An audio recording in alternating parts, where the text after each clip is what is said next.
माननीय सदस्यगण, नियम 371 के अधीन मामलों को सभा पटल पर रखा जाएगा। जिन सदस्यों को नियम 371 के अधीन मामलों आज उठाने में अनुमति दी है, उन्हें सभा पटल पर रखने के इच्छुक हैं, वे 20 मिनट के अंदर अपने पाठ को व्यक्तिगत रूप से सभा पटल पर रख सकते हैं। आइटम नंबर 18, राष्ट्रपति के अभिभाषण पर धन्यवाद प्रस्ताव, Shri Akhilesh Yadav ji. Sir, you all explain the entire speech of Rahul Gandhi. On which foot, sir? Sir, how can you explain the speech? You are not even touch the. Sir, Anurag Thakur has given entire speech. There is no touch on his speech. Only Rahul Gandhi's speech was expanded. Why, sir? Why, sir? Why, sir, expanded? Why, sir? मैं अध्यक्ष जी का धन्यवाद देना चाहता हूँ।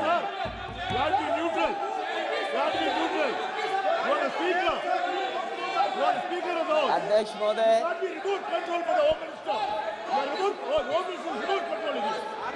अध्यक्ष महोदय, अध्यक्ष महोदय, अध्यक्ष महोदय, मैं सबसे पहले आपका धन्यवाद देना चाहता हूँ कि आपने मुझे अपनी पार्टी की तरफ से राष्ट्रपति जी के अभिभाषण बोलने का मौका दिया है। अध्यक्ष जी, सत्ता पक्ष और विपक्ष दोनों लगातार अपनी बात रख रहे हैं। मैं सबसे पहले अध्यक्ष जी आपको और आपके साथ साथ सभी चुने हुए सांसदों को मैं बधाई और शुभकामनाएं देना चाहता हूं। साथ ही साथ मैं सबसे पहले देश के उन सभी समझदार और ईमानदार मतदाताओं को धन्यवाद जिन्होंने लोकतंत्र को एक तंत्र बनाने से रोका।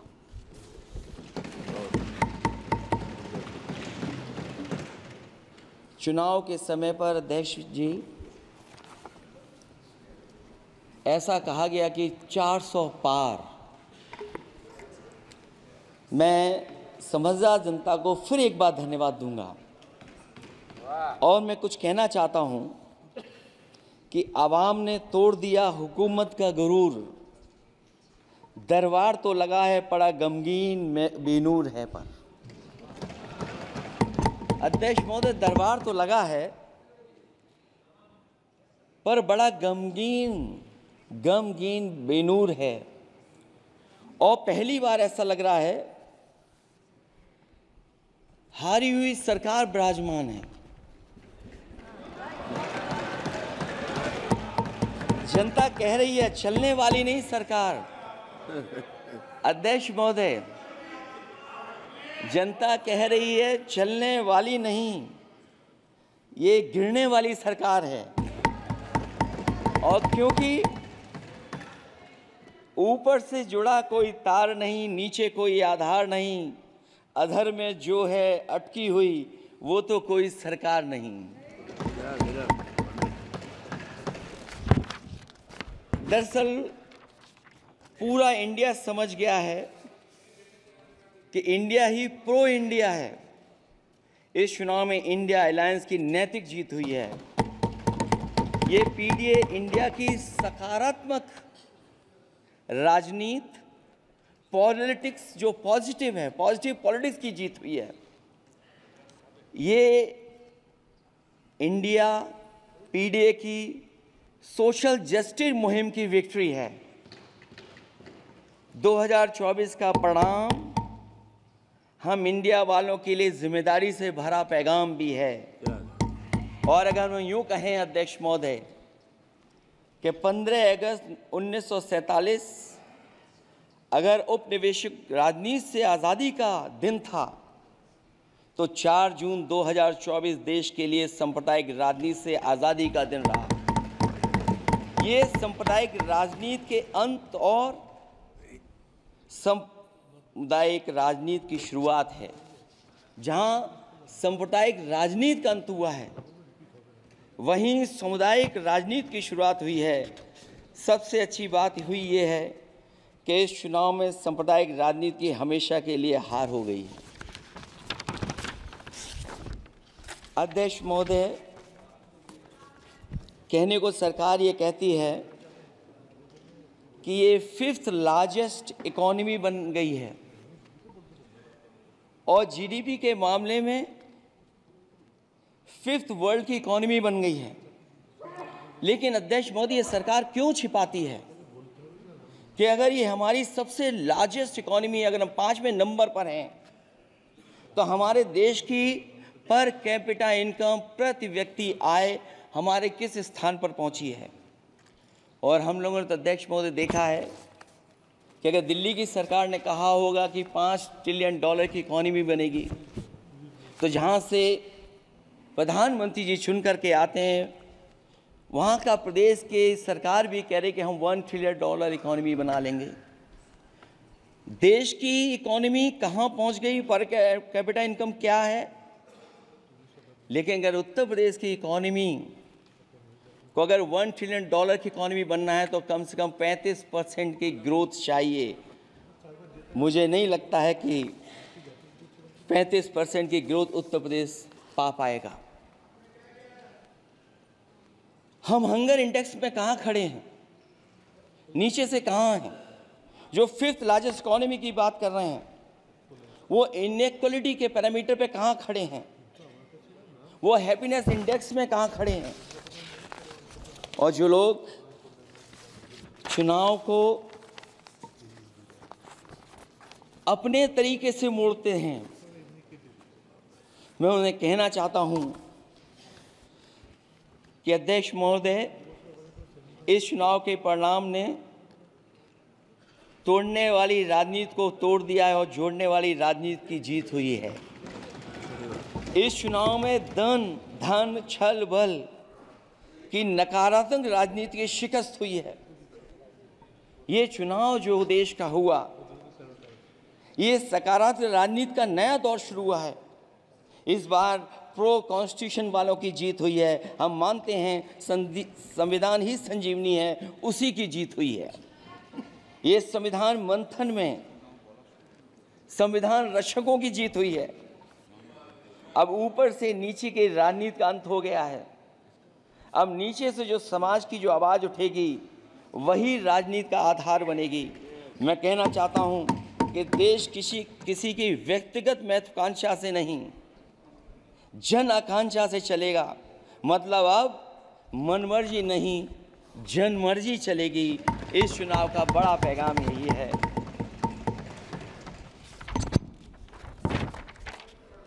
अध्यक्ष महोदय, बहुत सी बातें हुई हैं। अगर उत्तर प्रदेश की बात न हो, क्योंकि अध्यक्ष महोदय सबसे बड़ा प्रदेश जहाँ है, उसने हर बार दूसरे दल को समर्थन देकर के सरकार बनाई। मैं उन्हीं लोगों से कहना चाहता हूँ कि लोग क्यूटो की फोटो लेकर बनारस की गलियों से लेकर के गंगा जी तक ढूंढ रहे हैं। उनको लगता है जिस दिन माँ गंगा साफ हो जाएंगी, शायद उस दिन कहीं क्यूटो उसकी गोद में कहीं मिल जाएगा। बनारसी लोग चाहते हैं कि कोई गंगा जी के भी तल में उतरकर उसका दर्द भी जाने। उत्तर प्रदेश की जनता का बस यही आग्रह है कि जिस गंगा जल को हाथ में लेकर सच कहने की कसम खाई जाती है, कम से कम उस गंगा जल से तो झूठ ना बोला जाए।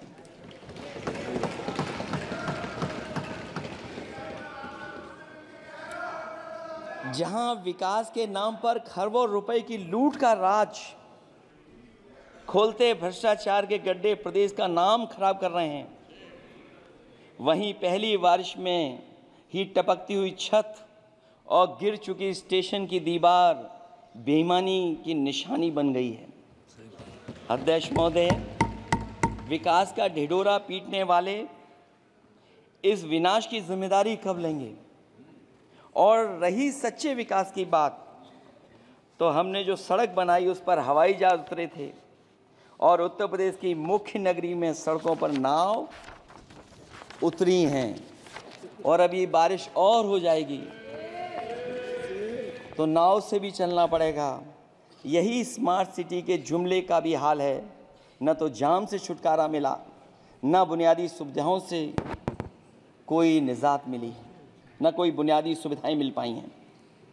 मुझे याद है अध्यक्ष महोदय, देश के प्रधान सांसद जी ने अनाथ पशुओं के बारे में बहुत कुछ कहा था। अनाथ पशुओं की समस्या से छुटकारा दिलवाने के लिए कब वादा किया हुआ, लेकिन कई चुनाव बीत गए हैं, अभी तक गन्ने का भुगतान 2 हफ्ते का वचन जो दिया था, कहां दिया था? अब तो वचन देने वाले को भी याद नहीं है। हर बात को जुमला बना देने वाले लोगों के ऊपर से जनता का भरोसा उठ गया है। इसीलिए बहुमत की सरकार नहीं है, ये सहयोग से चलने वाली सरकार है। डबल इंजन के नाम पर उत्तर प्रदेश को टकराहट के सिवा कुछ हासिल नहीं हुआ है। उत्तर प्रदेश में प्रभुत्व की लड़ाई 2 लोगों को आपस में लड़ा रही है, लेकिन उसकी मार जनता को सता रही है। पिछले 10 सालों की उपलब्धि बस इतनी रही कि एक शिक्षा परीक्षा माफिया का जन्म हुआ। अध्यक्ष महोदय, जिस समय चुनाव में थे और उत्तर प्रदेश में वो हालात देखे हैं कि नौजवान जब भी तैयारी कर के जाता था और परीक्षा दे करके लौटता था तो उसको पता लगता था कि पेपर लीक हो गया। और उत्तर प्रदेश में केवल एक पेपर लीक नहीं हुआ है, जितनी भी परीक्षाएं हुई हैं सब पेपर लीक हुए हैं। केवल उत्तर प्रदेश ही नहीं, मैं माननीय सांसद की तरफ से सुन रहा था, कई ऐसे प्रदेश हैं जहां पर परीक्षाएं देने तो बच्चे गए लेकिन वहां भी पेपर लीक हो गया। और अभी जब 4 जून को रिजल्ट आया, उसके बाद जो बात उठी है, देश की सबसे प्रेस्टिजियस परीक्षा, उसका भी पेपर लीक हो गया। और आखिरकार ये पेपर लीक हो क्यों रहा है? सच्चाई तो ये है कि ये सरकार पेपर लीक इसलिए करा रही है कि सरकार नौकरी नहीं देना चाहती, रोजगार नहीं देना चाहती, उन नौजवानों का भविष्य नहीं बनने देना चाहती। पिछले 10 सालों की उपलब्धि बस इतनी रही है कि एक शिक्षा परीक्षा माफिया का जन्म हुआ है, जिसने तथाकथित अमृत काल में युवाओं के भविष्य की आशाओं को ही जहर दे दिया है। जो सरकार उम्मीद को मार दे, वह न तो वर्तमान को सुधार सकती है, न भविष्य को संभाल सकती है। सरकार आशा का प्रतीक होनी चाहिए, निराशा का नहीं। जनता चाहती कि हर समस्या के लिए बीते कल को जिम्मेदार ठहराने के बहाने को सरकार छोड़े और आने वाले कल की बात करे।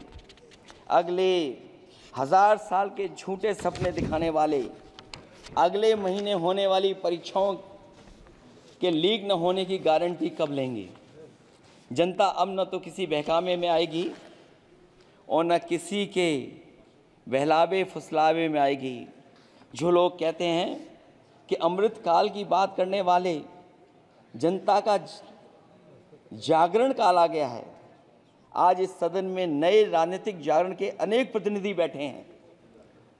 अब जब बात होगी तो सच्ची बात होगी और जनता को पूरी सच्चाई के साथ हम लोग अपनी जिम्मेदारी के साथ बात रखेंगे।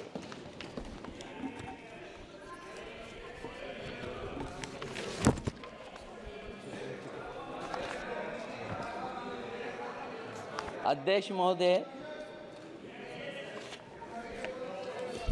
एक जीत और हुई है, एक जीत और अध्यक्ष महोदय हुई है। मैं जानता हूं सत्ता पक्ष बैठे वाले लोग समझ गए होंगे। अयोध्या की जीत भारत के परिपक्व मतदाता की लोकतांत्रिक समझ की जीत है। और हम तो अध्यक्ष महोदय यही सुनते आए हैं, होए वही जो राम रची राखा, ये है उसका फैसला।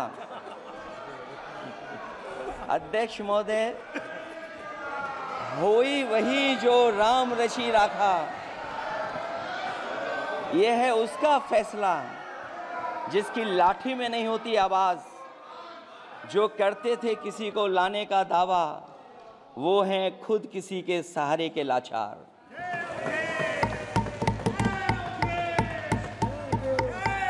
अध्यक्ष महोदय, मैं फिर कह देना चाहता हूं, होई वही जो राम रची राखा, यह है उसका फैसला जिसकी लाठी में नहीं होती आवाज। जो करते थे किसी को लाने का दावा, वो हैं खुद किसी के सहारे के लाचार। हम अयोध्या से लाए हैं उनके प्रेम का पैगाम, हम अयोध्या से लाए हैं उनके प्रेम का पैगाम। जो सच्चे मन से करते हैं सबका कल्याण, सदियों में जन जन गाता है जिनके गान, अभय दान देती जिनकी मंद मंद मुस्कान, मानवता के लिए उठता जिनका तीर कमान। अध्यक्ष महोदय, जो असत्य पर सत्य की जीत का है नाम, उफनती नदी पर जो बांधे मर्यादा के बांध, वो है अवध के राजा पुरुषोत्तम प्रभु राम। हम अयोध्या से लाए हैं उनके प्रेम का पैगाम।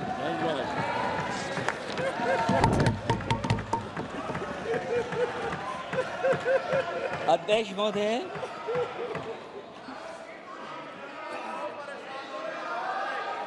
अध्यक्ष महोदय, कुछ बातें हैं।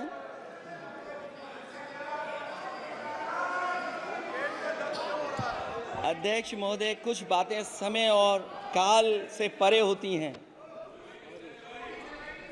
इसलिए आज यहाँ उत्तर प्रदेश के सदन में पढ़ा गया एक शेर याद आ गया, जो तब सही था अब और सही साबित हो रहा है। इजाजत हो अध्यक्ष जी तो मैं अर्ज करूं। हजूरे आला आज तक खामोश बैठे इसी गम में, हजूरे आला आज तक खामोश बैठे हैं इसी गम में। महफिल लूट ले गया कोई जबकि सजाई हमने। योगी जी के लिए, योगी जी के लिए।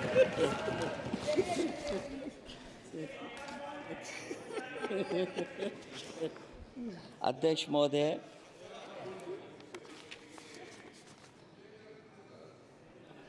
मैं मॉडल ऑफ कंडक्ट जब चुनाव हुआ, लागू हुआ, उस समय मैंने देखा कि कुछ लोगों पर मेहरबान रही सरकार और कमीशन भी। कई, मैं बहुत डिटेल में नहीं जाना चाहता हूं अध्यक्ष महोदय, लेकिन कहीं ना कहीं प्रश्न उस संस्था पे भी लगा है, और अगर उस संस्था पर प्रश्न लगा है तो लगाने वाली सरकार की वजह से लगा है। इसलिए अगर निष्पक्ष होगी वो संस्था तो न केवल हमारा लोकतंत्र स्वस्थ होगा, बल्कि हमारे लोकतंत्र और मजबूत दुनिया में दिखाई देगा। अध्यक्ष महोदय, ईवीएम पे मुझे कल भी भरोसा नहीं था, आज भी नहीं भरोसा। मैं 80 के 80 सीट जीत जाऊं तब भी नहीं भरोसा। और मैंने अपने चुनाव में कहा था अध्यक्ष महोदय कि ईवीएम से जीत करके ईवीएम हटाने का काम करेंगे। न ईवीएम का मुद्दा मरा है, न जाएगा खत्म। जब तक ईवीएम नहीं हटेगी हम समाजवादी लोग उस बात पर अड़ग रहेंगे।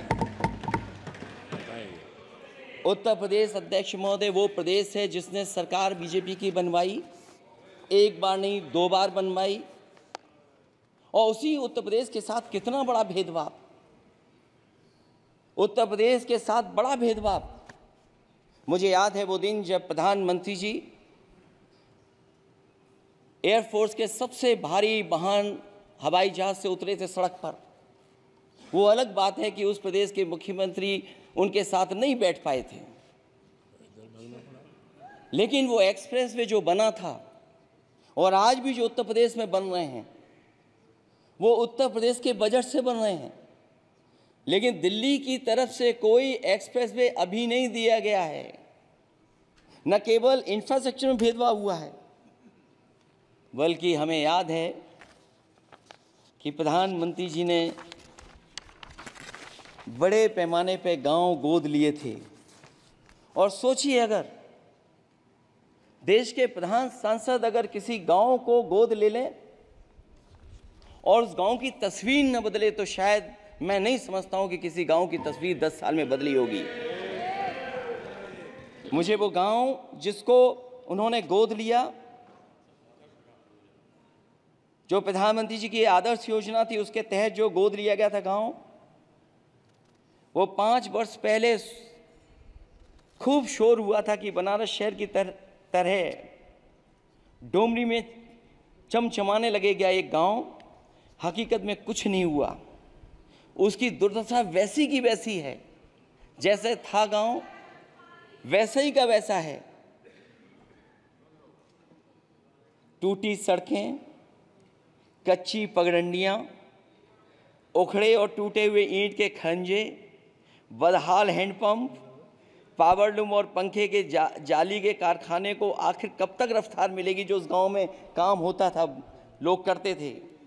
खाली पड़े रसोई गैस के सिलेंडर, अंधाधुंध बिजली कटौती के बीच इस गांव के लोगों को हर सुबह मजदूरी की कभी ना खत्म होने वाली तलाश आखिर कब पूरी होगी।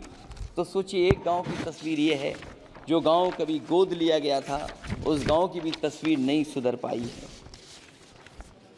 जो भाजपा के स्मार्ट सिटी के झूठे सपने में गांव के लिए कोई जगह नहीं है। अपने गांव गोद लेने की जो बात कही थी, क्या वो भी जुमला था अध्यक्ष जी? पता नहीं जिस गांव को गोद लिया था उसका नाम भी किसी को याद है कि नहीं।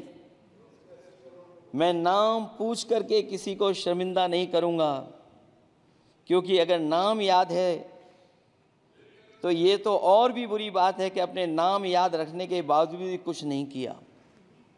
जिसे गोद लिया जाता है उसे अनाथ बनाकर छोड़ देना अच्छी बात नहीं है। और अगर तस्वीर अध्यक्ष महोदय बदली हो 10 साल में उन तमाम गोद लिए हुए गांवों की, तो मैं सत्ता पक्ष के लोगों से कहूंगा जरूर इस सदन में बात रखें, जरूर बताएं आप। जो बात कभी अध्यक्ष महोदय कास्ट सेंसस की उठी थी, हम उस कास्ट सेंसस के पक्ष में हैं कि बिना कास्ट सेंसस के सामाजिक न्याय संभव नहीं है। सबको हक दिला पाना मुश्किल है। अध्यक्ष महोदय, राष्ट्रपति जी के अभिभाषण में अग्निवीर को लेकर के जो चिंता विपक्ष की थी और देश के नौजवानों की थी, वो चिंता वैसी की वैसी बनी है। अध्यक्ष महोदय, मैं ये कहना चाहता हूँ, मैं खुद मिलिट्री स्कूल से पढ़ा हूँ। मेरे साथ के बहुत बड़े पैमाने पे लोग फौज में हैं।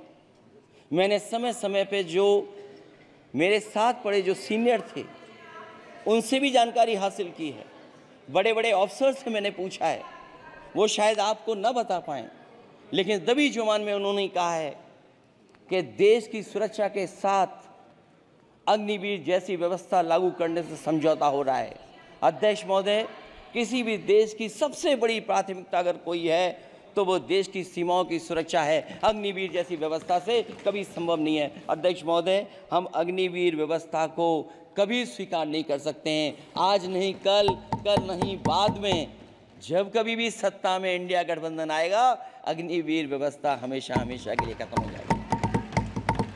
अध्यक्ष महोदय, जिन्होंने कहा कि हम आय किसानों की दोगुनी कर देंगे,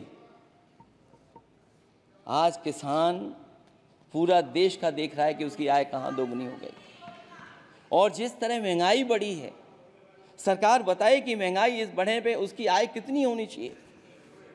और जो इंफ्रास्ट्रक्चर की बड़ी बड़ी बातें की गई थी कि एमएसपी लागू करने के लिए एग्रीकल्चर सेक्टर का इंफ्रास्ट्रक्चर तैयार होगा, लेकिन जहाँ तक मैंने उत्तर प्रदेश में देखा है, अगर इस सरकार में एक भी नई मंडी बनी हो तो मुझे सरकार बता दे। अध्यक्ष महोदय, जो इंफ्रास्ट्रक्चर एग्रीकल्चर सेक्टर में बनाने की बड़ी बात कही थी, अगर सरकार की तरफ से एक भी मंडी 10 साल में बनी हो तो ज़रूर सरकार बताए। जो सरकार मंडी नहीं बना सकती है उस पर एमएसपी का भरोसा कैसे कर सकते हैं, जिन्होंने एमएसपी का भरोसा दिलाया था। हम अध्यक्ष महोदय आपके माध्यम से यही कहेंगे कि जो राष्ट्रपति के अभिभाषण में लीगल गारंटी एमएसपी को मिलनी चाहिए थी वो क्रॉप्स को नहीं मिली है। न केवल फसलों को मिले बल्कि हॉर्टिकल्चर क्रॉप्स को भी एमएसपी देने का फैसला हो, जिससे कि हमारा किसान खुशहाल हो सके। साथ ही साथ ओपीएस की बात अभिभाषण में नहीं आई है। ओल्ड पेंशन स्कीम लागू हो जिससे हमारे तमाम सरकारी कर्मचारियों का भविष्य बन सके। और देश की एक बड़ी आबादी जहाँ से मैं चुन करके आता हूँ, उत्तर प्रदेश, जहाँ बुनकर न केवल उत्तर प्रदेश बल्कि देश के कोने कोने में बुनकर समाज के लोग बड़े पैमाने पर रह रहे हैं, लेकिन बुनकरों को जो सुविधाएं मिलनी चाहिए वो भी इस सरकार में नहीं मिल पा रही हैं। जो प्रदेश सरकारों ने कभी बुनकरों के लिए योजनाएं चलाई थीं वो भी अध्यक्ष महोदय बंद कर दी हैं। मैं अंत में इतना ही कहना चाहूँगा कि इस सरकार ने नौजवानों को नौकरी नहीं दी है, नौकरी और रोजगार उनसे छीने हैं, बहुत नौकरी छीनी है। इसलिए मैं कहना चाहता हूं अध्यक्ष जी, इसलिए मैं कहूँगा कि आपके राज्य में न नौकरी की उम्मीद है न रोजगार, क्योंकि आपने छोटे कारोबारी तक को इतना छोटा बना दिया है कि न तो वो अपना पेट भर सकता है न किसी को नौकरी पर रख सकता है। जो कुछ पद निकलते भी हैं तो उन पर लेटरल एंट्री के नाम से पिछले दरवाजे से कुछ खास संगी साथियों को रख लिया जाता है। आरक्षण का हक नॉट फाउंड सुटेबल के नाम पर हड़पा जा रहा है। और अध्यक्ष महोदय, आरक्षण के साथ इतनी खिलवाड़ किसी सरकार ने नहीं की होगी जितनी खिलवाड़ इस सरकार ने की है।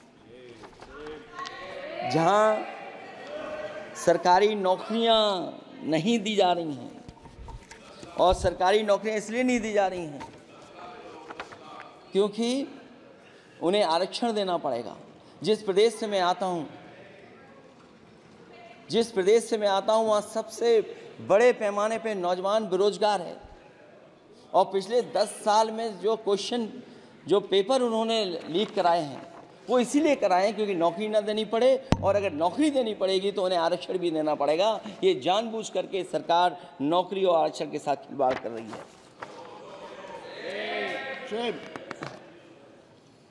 मैं अध्यक्ष महोदय अंत में इतना ही कहना चाहता हूं,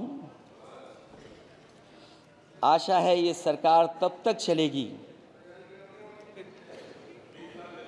तब तक उसके केंद्र में इस देश का हर एक गरीब, शोषित, वंचित, पीड़ित, पिछड़ा, दलित, अल्पसंख्यक, आदिवासी, महिला, युवा, छोटा कारोबारी, ईमानदार, नौकरी पेशा, आम आदमी और कर्मचारी अधिकारी, मजदूर और किसान होगा, ना कि धनवान होगा। और शासन के आधार पर संविधान होगा। वह जुमलों की जगह सच में महंगाई, बेरोजगारी, भ्रष्टाचार, गरीबी, भुखमरी, सांप्रदायिक हिंसा, दलित व महिला उत्पीड़न, सामाजिक अन्याय जैसे मूलभूत मुद्दों का समाधान होगा। और भोजन, बिजली, पानी, दवाई, पढ़ाई जैसी बुनियादी ज़रूरतों के लिए कागजी योजनाओं की जगह सच में इंतज़ाम होगा। मैं एक बार फिर उत्तर प्रदेश की समझदार जनता द्वारा सबसे बड़ी पार्टी चुने जाने के साथ साथ इंडिया गठबंधन समाजवादी पार्टी और कांग्रेस को सबसे ज़्यादा सीटें जिताई, उसके लिए मैं उत्तर प्रदेश की जनता